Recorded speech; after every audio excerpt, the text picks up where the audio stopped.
అనగనగా ఉజ్జయిని నగరంలో రామన్న అనే ఒక నిరుపేదవాడుండేవాడు. అతను అరణ్యంలో పచ్చగడ్డి కోసుకొచ్చి అమ్మి అలా వచ్చిన డబ్బుతో జీవిస్తూ ఉండేవాడు. అతని ఇల్లు ఆ ఊరి చివర ఉండేది.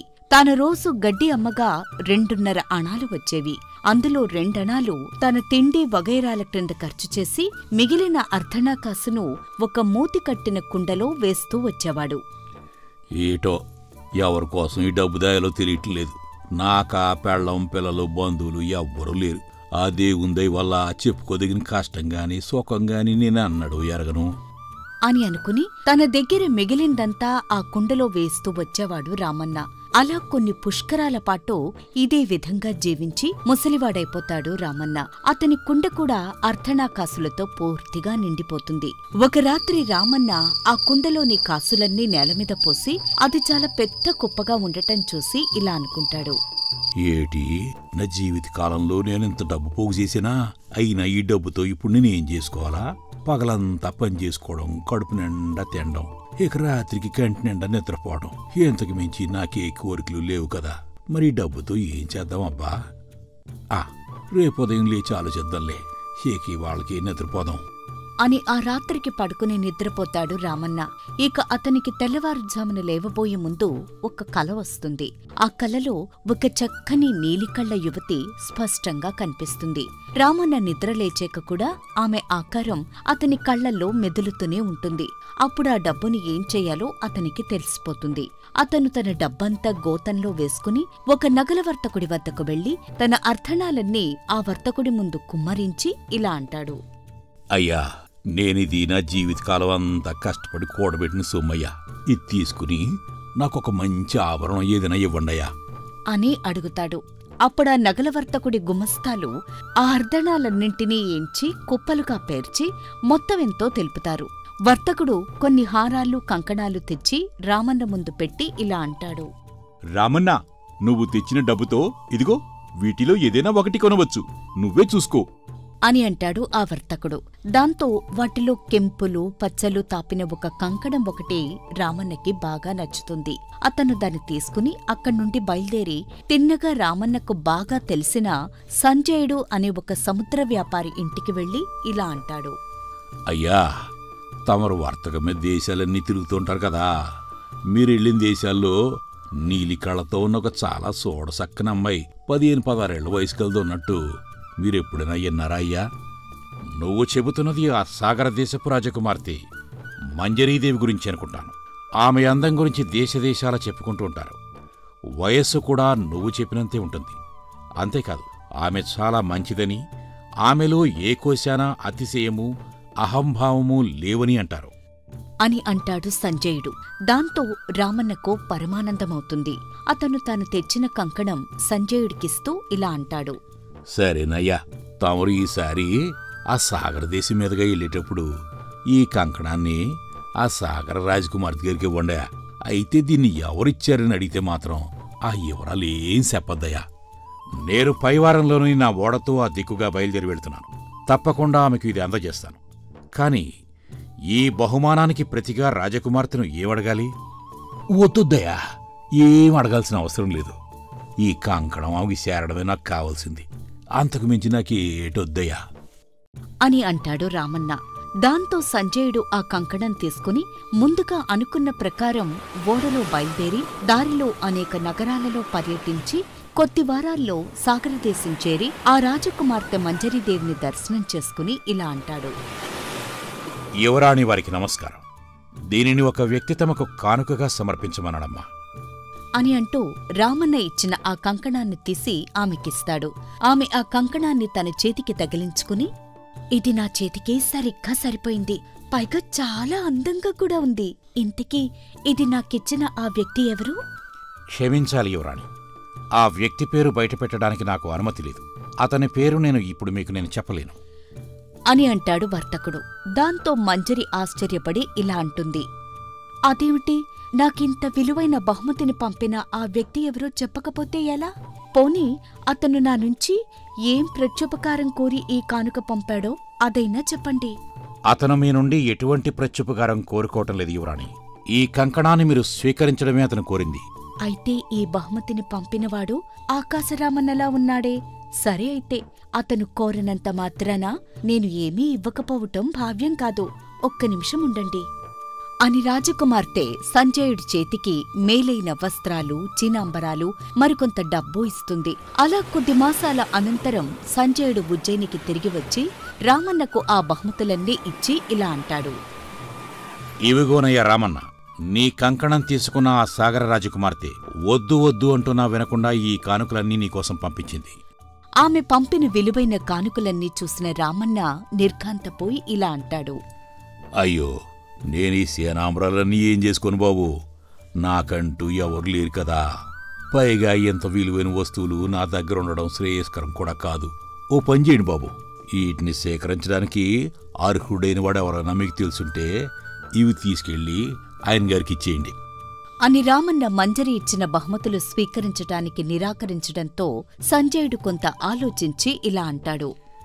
సరే అయితే, నువ్వు అడిగినట్టు ఈ విలువైన కానుకలన్నీ స్వీకరించడానికి అర్హుడైన ఒక వ్యక్తి ఉన్నాడు. అతనే విదర్భదేశ రాజకుమారుడు శేఖరుడు. అతను చాలా అందగాడని, జనప్రియుడని ప్రజలు చెబుతారు. అట్టగా తమరు వార్తకం మీద అటుగా వెళ్ళేటప్పుడు ఈ బహుమానాలన్నీ విదర్భ రాజకుమారుడి గారికి చేర్చగలరయ్యా? సరే, అలాగే చేస్తాను. ఈసారి అటుగా వెళ్ళినప్పుడు ఈ బహుమతులన్నీ విదర్భ రాజకుమారుడికి అందజేస్తాను. అలా సంజయుడు ఆ విలువైన కానుకలన్నీ తీసుకుని అటుగా వెళ్ళినప్పుడు విదర్భ రాజకుమారుడికి అవి అందజేస్తాడు. అప్పుడు ఆ రాజకుమారుడు వాటిని చూసి ఇలా అంటాడు. ఈ విలువైన కానుకలు మాకు తెచ్చినందుకు చాలా సంతోషం. కాని వీటిని పంపిందెవరు? వారు నా నుండి ఏం కోరుతున్నారు అని అచ్చం మంజరి అడిగినట్టే అడుగుతాడు శేఖరుడు కూడా. కాని సంజయుడు రామన్న పేరు చెప్పలేదు. అతనికి ఏ కోరిక లేదని మాత్రం చెప్తాడు. అయినప్పటికీ శేఖరుడు తన అశ్వాలలో నుంచి ఒక 6 మేలుజాతి అశ్వాలను తెప్పించి సంజయుడికిచ్చి ఇలా అంటాడు. నాకు చీనాంబరాలు కానుకగా పంపిన వారికి ఇదిగో ఈ మేలుజాతి గుర్రాలను నా బహుమతిగా ఇవ్వండి. చిత్తం యువరాజా అని సంజయుడు వాటిని తీసుకుని మళ్లీ రామన్న వద్దకు వస్తాడు. అయితే ఆ గుర్రాలను చూసిన రామన్న మళ్లీ సమస్యల్లో పడతాడు. చివరికతను సంజయుడితో ఇలా అంటాడు. అయ్యా, ఈట్లో 2 తమరే ఉంచుకుని మిగిలిన వాటిని వీలున్నప్పుడు ఆ సాగర్ రాజకుమార్తె గారికి బహుమతి ఇచ్చేయండియా. వీటిని నేను మాత్రం ఏం చేసుకుంటాను చెప్పండి అని అంటాడు రామన్న. దాంతో సంజయుడు వాటిని తీసుకుని మళ్లీ సాగరదేశపు రాజకుమార్తె మంజరి వద్దకు వెళ్తాడు. అయితే గుర్రాలను తీసుకోవడానికి మంజరి సంకోచించి సంజయుడితో ఇలా అంటుంది. బాగుంది బాగుంది, మీరిలా విలువైన బహుమతులు తెస్తారు, కాని అవి ఎవరు పంపిస్తున్నారో చెప్పరు. ఇలా ముక్కు మొహం తెలియని వ్యక్తి ఏవో బహుమతులు పంపిస్తూ పోతే నేనెలా తీసుకుంటాను? కనీసం ఆయనెవరో తెలిసినా బావుంటుంది. అతని పేరు చెప్పలేను కాని అమ్మా, ఆ పెద్ద మనిషి తన శక్తికి మించింది ఏదీ మీకు ఇవ్వటం లేదని మటుకు చెప్పగలను. ఇక ఆపై నన్నేమీ అడగొద్దు అని అంటాడు సంజయుడు. అప్పుడు మంజరి తన తండ్రి శాంతనుడి వద్దకు వెళ్లి ఇలా అంటుంది. నాన్నగారు, నాకెవరో ఆకాశరామన్న నుండి తరచుగా విలువైన బహుమతులు వస్తున్నాయి. అసలతను ఏమి ఆశించవి పంపుతున్నాడో నాకు తెలియటం లేదు. ఇది ఎలా ఆపాలో తెలియక మీ సలహా కోరి వచ్చాను అని తండ్రి సలహా కోరుతుంది మంజరి. దాంతో శాంతనుడు ఇలా అంటాడు. అమ్మా, ఇందులో ఏముంది? నువ్వతని ఇస్తున్న బహుమతి కంటే ఒక పెద్ద బహుమతి ఒక్కసారిగా తిరిగి పంపు.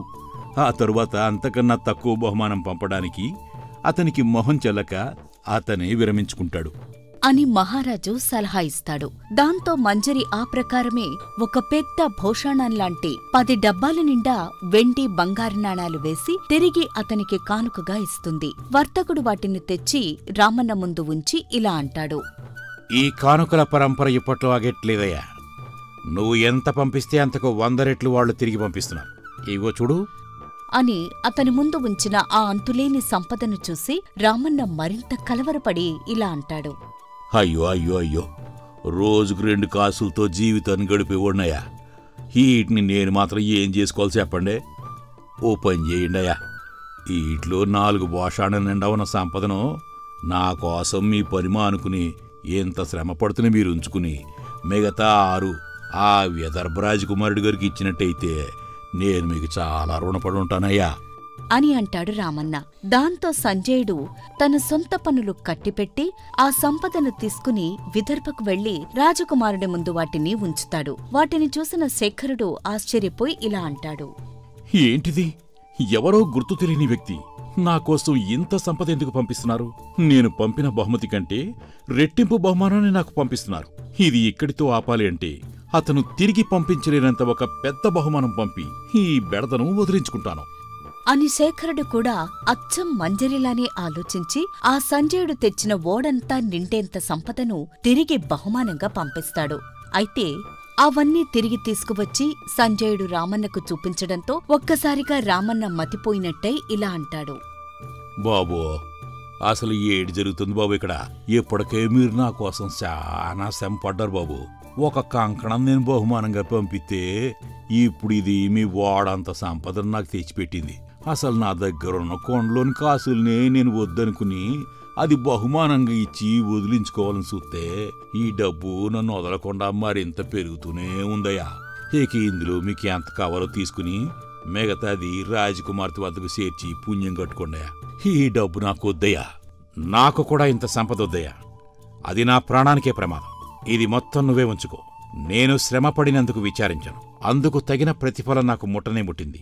కాని మరొకసారి ఆ సాగరరాజు ఎదుట ఆయన కుమార్తె ఎదుట పడటానికి నాకు ధైర్యం లేదు. ఎవరు పంపుతున్నది తెలియకుండా బహుమానాలు పుచ్చుకోవడానికి వారు క్రిందటిసారే చాలా తటపటాయించారు. ఈసారి నిలదీసి అడుగుతారు. మా ఊళ్ళో గడ్డి అమ్ముకుని బతికే ఒక పేదరామన్న ఈ బహుమానాలు పంపుతున్నాడని చెప్పమంటావా? అలా అయితేనే నేను ఈసారి సాగరపురానికి వెళతాను అని అంటాడు సంజయుడు. అప్పుడు చాలాసేపు బుర్రగొక్కుని ఆ డబ్బును వదిలించుకునే ఉపాయం తట్టడంతో రామన్న ఇలా అంటాడు. అట్టా ఎందుకు చెప్పడం బాబు? అసలు ఈ సంపదంతా ఎవరిదో, మీరు యాడ్నించి తెచ్చారు మీకు తెలీదా బాబు? మీరెళ్ళి అదే విషయం ఆ సాగరదేశపు రాజుకు చెప్పండియా.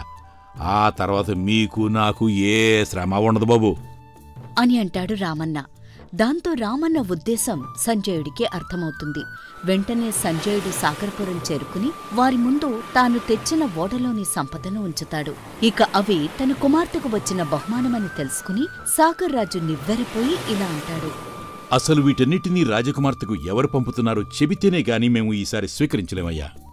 మహారాజా, ఇంకా నిజం దాచడం నాకు కూడా సాధ్యం కాదు.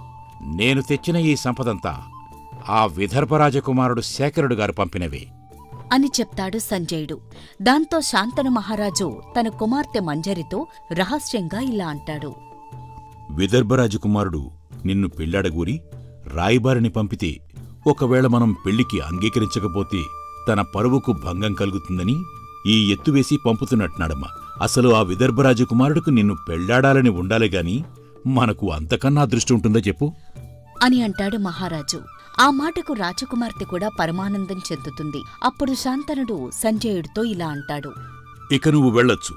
ఆ విదర్భ రాజకుమారుడికి ఈసారి మేము కానుకను స్వయంగానే పంపుకుంటాం. చిత్తం మహారాజా, నేను కూడా అదే కోరుకుంటున్నాను. ఇక నాకు సెలవిప్పించండి అని మహారాజు వద్ద సెలవు పుచ్చుకుని చాలా సంతోషంగా ఉజ్జయినికి తిరిగి వెళ్లిపోతాడు సంజయుడు. తరువాత సాగరరాజు తన కుమార్తెను పరివారాన్ని వెంటబెట్టుకుని విదర్భరాజు వద్దకు వెళ్లి ఇలా అంటాడు. మీ కుమారుడు మా కుమార్తెకు పంపిన అమూల్యమైన కానుకలకు ఎంతైనా కృతజ్ఞులు. అవి ఏ ఉద్దేశంతో పంపడం జరిగిందో మాకు తెలియక మా శక్తి కొద్దీ ప్రతి బహుమానాలు పంపాం. అయితే క్రిందటిసారి మాకు వచ్చిన కానుక చూస్తే ఈసారి రాజకుమారుడు కోరినది స్వయంగా తెలుసుకుని మా శక్తికి మించని పక్షంలో సమర్పించుకుందామని వచ్చాం అని చెబుతాడు మహారాజు. దాంతో విదర్భరాజుకు ఇదేమీ అంతుపట్టదు. అయినా ఆ సంగతి బయటపెట్టక, మా యువరాజును పిలిపిస్తాను, మీరే స్వయంగా మాట్లాడండి అని అంటాడు విదర్భరాజు. ఇంతలో శేఖరుడు అక్కడికి వచ్చి మంజరిని చూసి ఆమె అందానికి ముగ్ధుడై ఆమె తండ్రి మాటలను బట్టి తనకు కానుకలు పంపింది ఈ రాకుమార్తెనని అర్థమై తనను పెళ్లాడే ఉద్దేశంతోనే ఆమె తనకు కానుకలు పంపి ఉంటుందని అనుకుని ఇలా అంటాడు. నేను మీ కుమార్తెను పెళ్లాడగొడుతున్నాను. ఆమెను నాకిచ్చి వివాహం చేసినట్టయితే అదే నాకు అన్నిటికన్నా గొప్ప కానుక అని అంటాడు శేఖరుడు. దాంతో వారి పెళ్లికి పెద్దలు కూడా అంగీకరిస్తారు. అలా అతి త్వరలోనే వారిద్దరికీ పెళ్లి జరిగిపోతుంది.